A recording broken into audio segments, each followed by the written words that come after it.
Saudações a si que nos acompanha através da plataforma digital da Média Rumo. Para hoje, como grande entrevista, temos Rui Oliveira, que é CEO da BFA Gestão de Ativos. Bem-vindo, muito obrigado. Muito obrigado por cá me terem. Bem, os estudos do mercado de capitais revelam que o mercado tem estado a crescer desde 2015. Então, o que é que falta para termos uma praça financeira forte?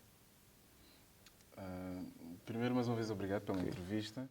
Vamos lá ver, ainda há dias saíram alguns números sobre a Bodiva, que em termos do turnover, a Bodiva fez aproximadamente 1 bilhão e tal, quase 2 bis, portanto 1.000 milhões, desculpa, de dólares, equivalente, né? Em contas. Portanto, isso deve significar alguma coisa.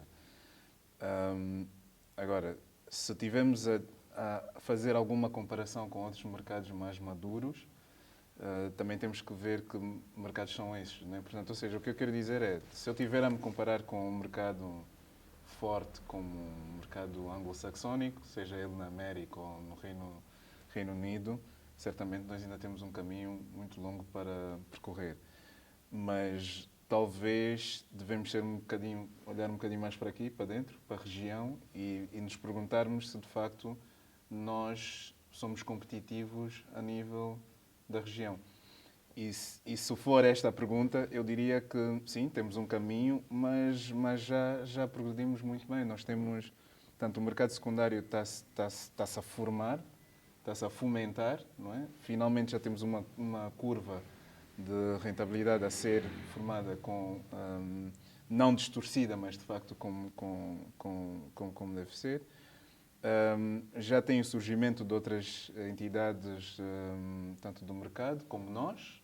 Nós já existimos desde 2016. E, portanto, eu acho que todos esses pontos, se tivermos que olhar nos últimos 5 anos, já temos aqui algum progresso, né? Mas, sem dúvida, é um caminho ainda longo por percorrer. Muito bem, mas tem-se verificado que ainda muitos investimentos estão concentrados em títulos de dívida pública.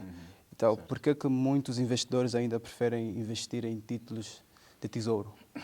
Eu acho que isso tem muito a ver com aquilo que é a curva de aprendizagem, né? E essa curva de aprendizagem passa por todos nós, né?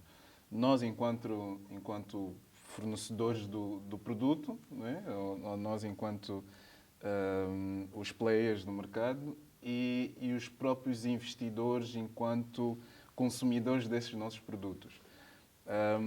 Há aqui a pergunta, se calhar, ou a discussão de quem é que deve provocar aqui esta pequena mudança. Se virá do lado da demanda, ou seja, se será os nossos próprios clientes que vão mudar um bocadinho o seu mindset, de procura de novas coisas, e de chegarem até nós e dizerem-nos, já não queremos isto, mostrem-nos outras coisas, e isso provocar com que nós, mais uma vez, enquanto o fornecedor, enquanto aquele que cria os produtos, encontrar novas soluções, ou ao contrário, sermos nós também a provocar aqui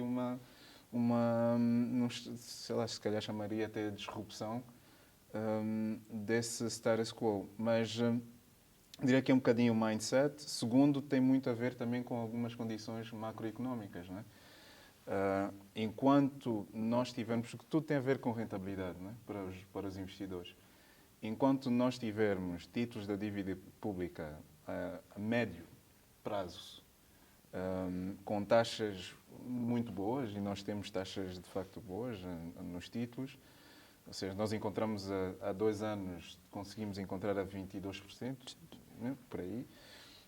E às vezes até um bocadinho mais, portanto, dependendo muito da maturidade, mas nós, por exemplo, nos nossos fundos, nós conseguimos ainda em 2019, 2020, conseguimos ter fundos com uma rentabilidade acima de 18%, portanto, ou seja, é sem dúvida mais difícil de encontrar rentabilidades tão altas em tão curto prazo em títulos mais arriscados. Acha que falta alguma informação ou formação por parte dos investidores que é para aderirem a outros tipos de fundos?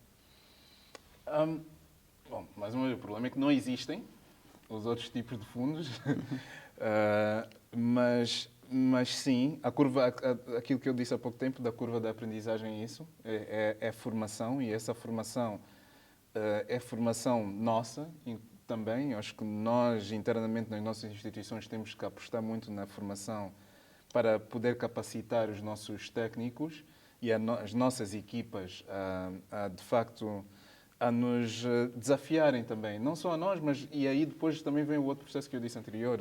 Acaba por depois as nossas equipas também terem que desafiar o próprio cliente, não é? Portanto, a formação é importantíssima para todos nós. E que depois, se nós internamente criamos essa cultura, também certamente passamos para os nossos clientes a necessidade de formar os nossos clientes, de informar os nossos clientes que existem, de facto, aqui alternativas. Mas há um outro ponto, nós aqui só estamos a falar do mercado local, mas existe também um mercado internacional. Sim. Portanto, os não residentes cambiais também é um ponto fulcral nisto, não é? Se olharmos para todos os outros mercados, e a história nos diz isso, que o movimento acontece ou se existe massa crítica, ou se também existe aqui uma intervenção do mais global. Se houver um mercado mais globalizado, certamente que também provoca uma disrupção interna, né? Interna, ou seja, no mercado local. Muito bem. Um dado importante é o fato de os fundos de investimento investirem pouco ou quase não investirem em startups, né? Por que os fundos não investem em startups, que é para diversificar em Angola, para diversificar a sua carteira de investimentos? Eu acho que as startups, nós não podemos entrar para esta indústria e pensar que vamos todos ficar ricos do dia para a noite. Portanto, isto não é Estados Unidos da América. Portanto, ninguém aqui tem 1 bilhão de dólares para poder começar a investir assim. Portanto, o investimento de capital de risco nos lugares mais maduros, como os Estados Unidos, também desenvolveram-se muito rápido, porque houve uma intervenção, uma vontade muito forte do Estado também estar presente, não é? Portanto, e isso posso dar um exemplo muito claro. Tesla recebeu uma garantia do Estado americano, por exemplo, há alguns anos atrás, antes deles cotarem, antes deles entrarem em bolsa. Se calhar muitos de nós não sabem. E esta garantia, portanto, serviu para que a Tesla depois pudesse crescer o seu negócio antes de entrar em bolsa. E depois o Estado certamente conseguiu, obteve aí sucesso, não é? Portanto, há aqui algumas coisas, isso é só para dar um exemplo de que aqui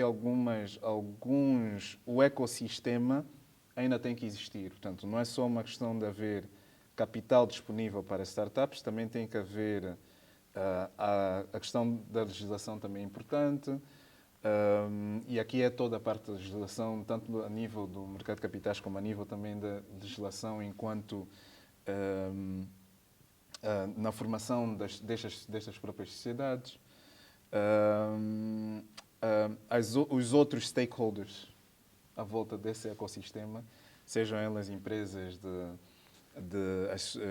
como é que se diz isso? As sociedades que prestam serviços jurídicos, por exemplo, também são muito fortes neste mundo, nessa indústria. Também é importante que elas tenham e conheçam o mercado.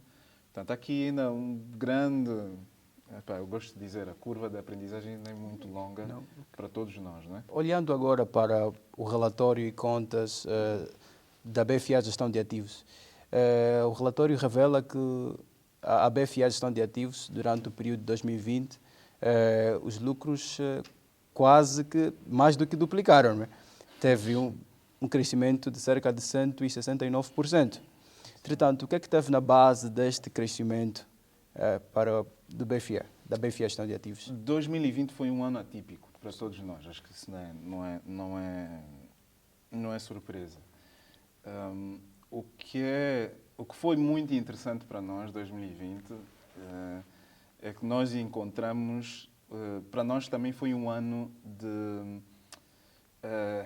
de forçar a nossa máquina a apresentar propostas que fossem de facto apelativas para os nossos clientes, né? Portanto, nós decidimos ter um posicionamento contracíclico. Ainda assim, no ano atípico marcado pela Covid-19, a BFA Gestão de Ativos lançou 4 novos fundos, não é? Aí está a título de exemplo. Mas o relatório também aponta que a BFA Gestão de Ativos, neste momento, ou até 2020, teve uma cota de mercado de 61%. Não é? Ao seu ver, como é que olha para a concorrência e competitividade neste mercado em que se encontra? Eu sinto-me feliz por ver que o nosso mercado está a ficar mais forte. Porque maior competitividade para nós é melhor. Porque acaba por nos forçar a sair da zona de conforto. Porque se nós não tivermos isso, nós vamos sempre estar na zona de conforto. Porque vai muito depender da nossa vontade, sempre, de querer fazer coisas novas. Mas também, se não há quem nos força a fazer esta mudança, ou algumas mudanças, também dificilmente faremos, não é? Portanto, honestamente, eu e a minha equipa, nós abraçamos o desafio, abraçamos a concorrência e queremos que haja mais concorrência, porque isso, como eu disse, nos ajuda a crescer e vai sempre ser um ponto, porque no fim é para um bem maior, e o bem maior é o mercado. Se o mercado torna-se mais competitivo, significa que nós num todo, nos tornamos melhores, significa que nós, num todo, conseguimos servir melhor as necessidades dos nossos clientes e, portanto, eu acho que só é positivo. Só é positivo. Portanto, quero mais. Que venham mais concorrência. Até porque o mercado só é competitivo quando há muitos players, não é? Claro. Quanto mais players tiver no mercado, mais competitivo é. Pois. Mas 2020 também tiveram uma boa notícia. Em 2020, a BFA Gestão de Ativos foi admitida a membro da Associação Africana de Equidade e Capital de Risco. Exato. Então, o que é que isso representa para a BFA Gestão de Ativos e para o mercado nacional? É para nós mais uma forma de nos desafiarmos. Também é uma forma de abrir o diálogo entre o país com a região, porque esta associação, portanto, abrange o continente num todo e nós queremos também fazer a nossa parte, né? E fazer a nossa parte é isso, é poder contribuir, de facto, para esta abertura, seja ela, mesmo que seja ainda numa fase de diálogo, mas pelo menos contribuir para a abertura para o mundo. Como é que é feito o processo de seleção dos quadros da BFA Gestão de Ativos? Porquê? Porque essa questão, porque fala-se muito, não é, da aposta no quadro nacional e nós importamos muito mão de obra estrangeira. E essas instituições, agora com a admissão dessa associação, como é que é feito a seleção, a qualidade dos quadros para ingressar então a equipa da BFA Ativos? A BFA Gestão de Ativos sempre primou por uma coisa, conteúdo local. Apesar de que nós não somos obrigados a o fazer, mas nós acreditamos na capacidade do angolano e acreditamos que esta capacidade pode ser encontra-se em qualquer um dos jovens. A nossa população é nova, portanto isso é sem dúvida, isso nos torna muito fortes, né? Nos torna fortes porque temos tempo para aprender. Temos tempo para crescer. E, portanto, nós percebemos isso e é dentro neste foco que nós trabalhamos. Portanto, a nossa seleção, não temos qualquer tipo de preconceitos, não é disso que estamos a dizer, mas, sem dúvida, primamos para aquilo que é o conteúdo local, porque existe aqui em Angola. Os grandes fundos internacionais ainda não olham para o mercado angolano, não é? Mas fazer parte da África é um processo. É um processo, certo. Mas O que é que falta, então, que é para nós termos grandes investidores internacionais, já que falou de competitividade, a investirem também no mercado angolano? O que é que está a faltar para os investidores internacionais? Isto é... Nós acabamos por fazer parte do evento anual da associação, onde eu fui moderador e tive a oportunidade de fazer algumas perguntas desse género também. E esta para Angola foi clara. A minha pergunta foi muito direta. Foi, why not Angola? You go everywhere. You go to Namibia, you go to South Africa. Why not Angola? Por que não Angola? E a maior parte dos investidores, as respostas foram muito similares. Vocês têm problemas estruturais, vocês têm um problema de framework, sejam eles problemas a nível da legislação, sejam houve até um investidor que utilizou o termo de ecossistema. O vosso ecossistema ainda é muito distorcido. E eu começo a perceber que, em rigor, o que está a faltar um bocadinho é a informação. Em rigor, para a comunidade, até mesmo, portanto, nós quando falamos internacionais, até mesmo regional, portanto, que esta associação é regional. Mas o que para mim, pelo menos, me espantou tremendo é que nos últimos 5 anos, aproximadamente 20 mil milhões de dólares foram capitais alocados de fundos de private equity e venture capital, portanto, de capitais de risco, de muitos destes membros desta associação. Portanto, são players regionais.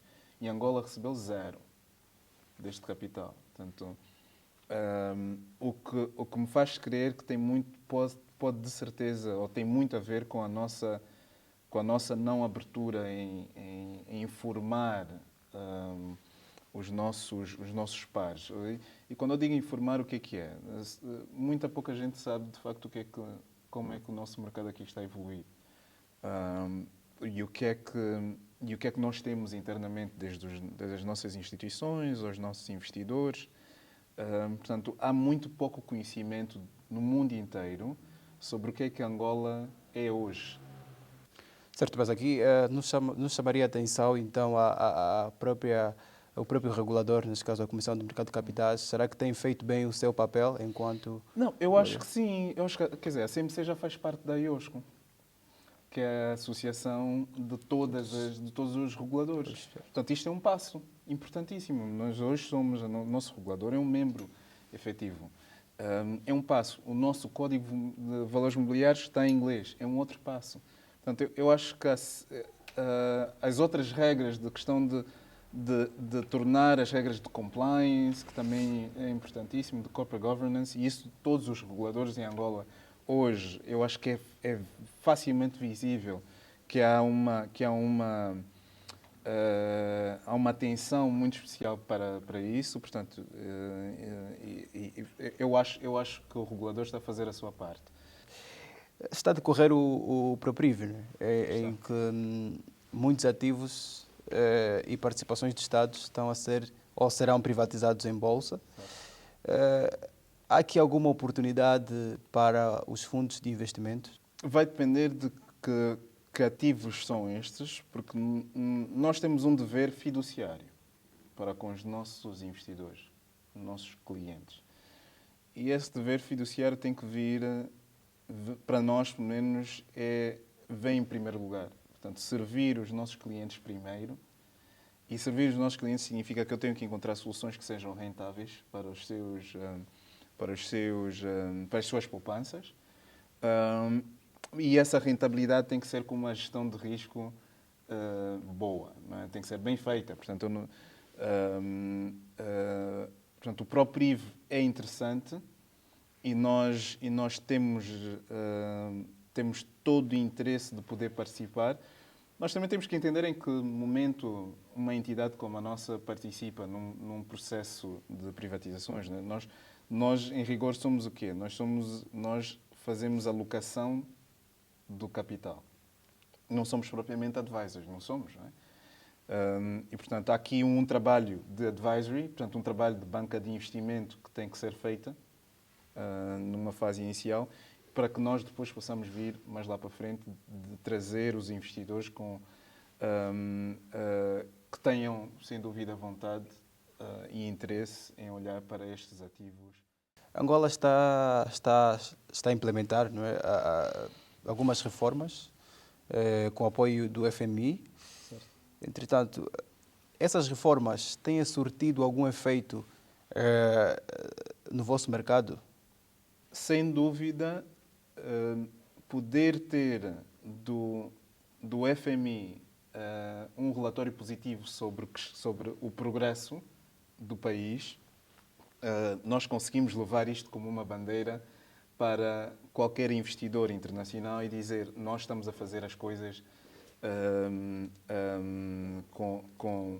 como devem ser, e estamos a caminhar para um país melhor, não é? A nível, mais uma vez, a nível estrutural. Portanto, eu honestamente diria que sim. A resposta curta é sim. Como um agente económico ativo no mercado, como olha para o contexto macroeconómico nacional e internacional? Eu costumo dizer, eu não sou economista, né? Como agente económico Não sou, exato, não sou economista, mas sou um agente económico, não é? Um agente económico ativo que deve estar, de certa forma, atento às Sim. mudanças. Não, sem dúvida, isso é sem dúvida. Não, assim, eu acho que... bom, em rigor nós já falamos um bocadinho nisto, né, aqui na nossa conversa, de a necessidade de Angola abrir-se para o mundo é importante, né? Acho que essa é a primeira mensagem que tem que ir.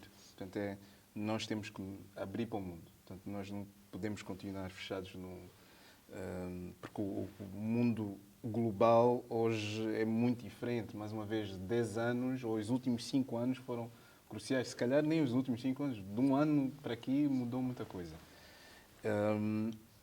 E eu diria que, de uma forma muito geral, muito genérica, nós em Angola precisamos de fazer esta abertura,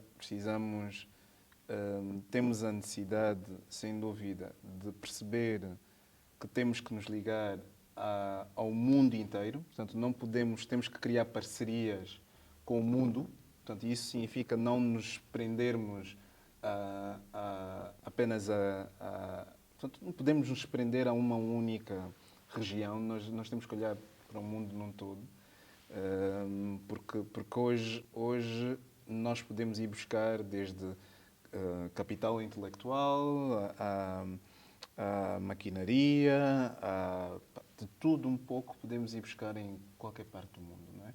Portanto, é importante que essas parcerias sejam feitas. Se vamos criar uma parceria com o Reino Unido, temos que perceber o que queremos do Reino Unido, e isso é que também é importante, não é? É a mensagem que nós vamos mandar para o mundo é que tem que ser de coesão da nossa estratégia nacional. E essa coesão, portanto, nós percebemos que nada se resolve se olharmos apenas para o mercado de capitais de forma isolada, ou olharmos para a indústria das pescas de forma isolada. Portanto, problemas complexos como problemas económicos, macroeconómicos, não podem ser resolvidos de forma isolada. Têm que ser resolvidos de uma forma... Temos que olhar para eles como um sistema, como um ecossistema. No mercado de capitais ainda existe a importância de institucionalizar muita coisa. Por exemplo, nós temos um mercado secundário. O facto de que hoje o mercado secundário de títulos de dívida pública é feito por via da Bodiva é um processo de institucionalização de um setor. Foi um prazer tê-lo cá. Mais uma vez, muito obrigado por ter aceito o nosso convite. E esperamos tê-lo em outras oportunidades. Obrigado. Foi um prazer. Obrigado pelo todo esse aparato. Acho que está muito bem feito. Então, de parabéns. Muito obrigado. Então, demos por encerrado mais uma grande entrevista do Jornal Mercado e até a próxima edição.